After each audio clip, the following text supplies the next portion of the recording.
আপনার কি ভাই বাইক আছে? যদি বাইকার হন তাহলে ভিডিওটা স্কিপ না করে একটু দেখেন। বিএডের বিরুদ্ধে হাইকোর্টে একটা রিট করতে যাচ্ছি, অ্যান্ড এইটা নিয়ে আপনাদের কি সাজেশন, এই জন্য আপনাদের সাথে একটু ডিসকাশনের দরকার ছিল।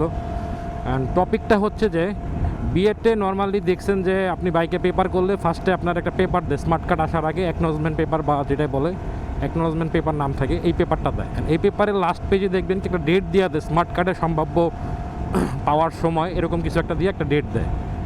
এই ডেটটা যদি পার হয়ে যায়, ওইটা মানে স্মার্ট কার্ড দেওয়ার একটা ডেট দেয় যে এই তারিখের ভিতরে স্মার্ট কার্ড দিতে পারে, যোগাযোগ করতে বলে পরবর্তী যোগাযোগের তারিখ।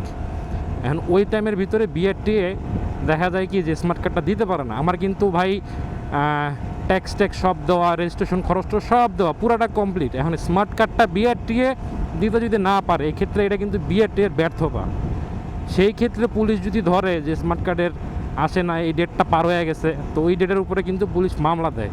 এখন এখানে মনে করেন আপনি একজন বাইকার ভাই, আপনার সব টাকা দেওয়া, ট্যাক্স টোকেনের টাকা দেওয়া, রেজিস্ট্রেশনের টাকা দেওয়া, সব খরচ দেওয়া, এরপরে বিআরটি আপনার স্মার্ট কার্ড দিতে পারেন, এটা বিআরটির ব্যর্থতা।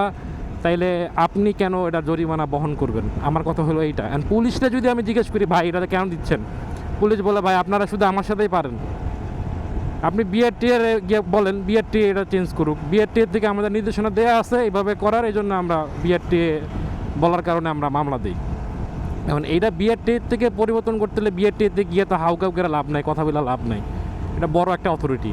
তো এটার সাথে এটা নিয়মকানুন চেঞ্জ করতে গেলে আপনার কোর্টে যেতে হবে, কোর্টের মাধ্যমে গিয়ে হাইকোর্টে আমার একজন বলছে যে রিট করলে ওই ক্ষেত্রে যেই জিনিসগুলো পরিবর্তনের দরকার আছে এগুলো পরিবর্তন করে দিবে।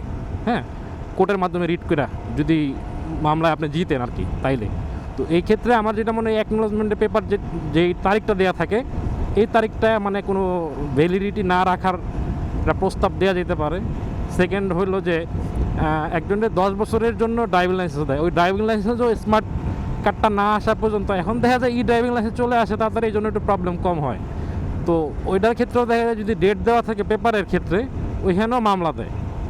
এইটা একটা ইস্যু, এইটাও পরিবর্তন করা লাগতে পারে। অ্যান্ড আর একটা হলো যেটা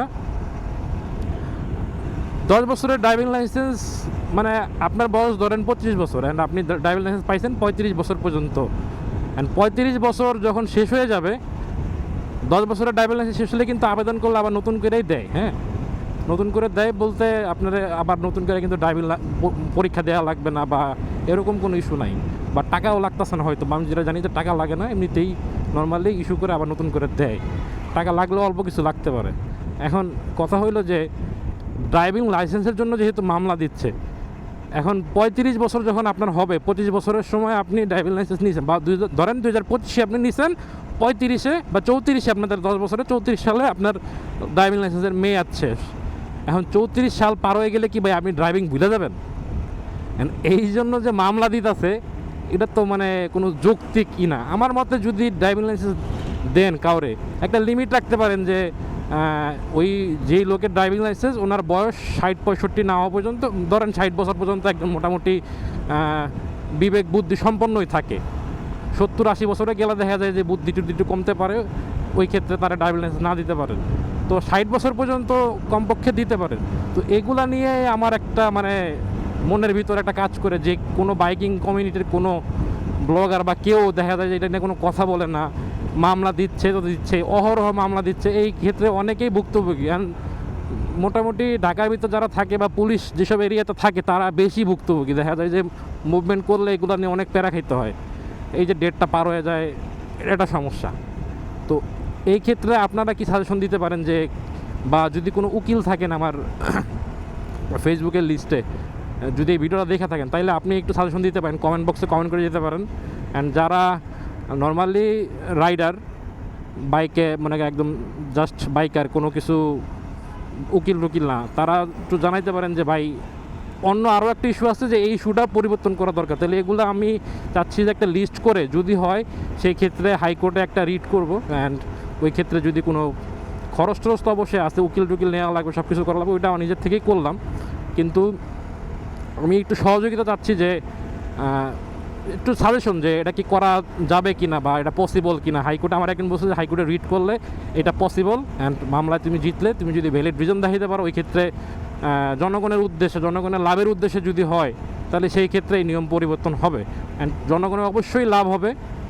অ্যান্ড অনেকেই এটা ভুক্তভোগী, অনেকেই জরিমানা খাইছেনও এটা নিয়ে। মানে পুলিশ পাইলে কমপক্ষে দেখা যায় যে 1,500 2,000 মামলা দিয়ে দেয়, ন্যূনতম 1,000 মামলা দেয়। বাইকের ফার্স্ট মামলা হইলে 1,000 দেয়, এরপরে দেখা যায় 2-3,000 যা দিতে পারে। ঠিক আছে, তো আমি চাচ্ছি যে আপনারা একটু জানান যে এটার নিয়ে কাজ করা কি পসিবল কি না, অ্যান্ড আর কোনো ইস্যু আছে নাকি যে এই জিনিসটাও পরিবর্তন করা দরকার। বিএডের এই জিনিসগুলো ভুল আছে কিছু কিছু। তারপর আরেকটা জিনিস আছে, যেমন হাইওয়েতে 80 লিমিট দেওয়া আছে, এটা একটু বাড়াই দিতে পারে। মানে কিছু কিছু রোডের ক্ষেত্রে দেখা যায় এই ধরনের রোড, যেটি 2 লেনের রোড, আমি যাচ্ছি এই পাশে গাড়ি আসছে, এটাতে 80 দিতে পারেন। কিন্তু কিছু কিছু রোড আছে যেখানে বাইকের জন্য দেখা যায় যে 80 চালানো রিস্ক, কারণ বড় কোচ এগুলাই চালাইতেছে 100+। তো ওই ক্ষেত্রে আপনি যদি গতি কম থাকেন, ওই ক্ষেত্রেও কিন্তু অ্যাক্সিডেন্টের সম্ভাবনা খুব বেশি থাকে। ওইখানে যার দরকার একদম স্লো চালাইতে পারতেছে সে স্লো চালাক, লিমিটটা 100 করে দেওয়া দরকার। হাইওয়েতে 100 না হইলে আসলে বাংলাদেশের রোডে বড় বড় যে হাইওয়ে, চিটাগাং হাইওয়ে বা অন্যান্য যে বড় হাইওয়ে, মহাসড়ক আছে, এক্সপ্রেসওয়ে, এগুলোতে দেখা যায় রিস্ক থেকে যায়। তো এটা নিয়ে একটু চিন্তা ভাবনা করে একটু কমেন্ট করে যায়েন। অ্যান্ড যদি ওই যে বললাম প্রশাসনিক কোনো লোক থাকেন সাজেশন দিতে পারবেন, তাইলে একটু কষ্ট করে সাজেশন দিন। কমেন্ট বক্সে মেসেজ, মানে কমেন্ট করতে না পারলে দরকার হলে একটা ইনবক্স করেন, একটু সাজেশন দিন ভাই। তো আজকের ভিডিওটা এখানে শেষ করে দিচ্ছি। সবাই ভালো থাকেন, সুস্থ থাকেন, বেশি বেশি করে ব্লগ দেখতে থাকেন। আল্লাহ হাফেজ।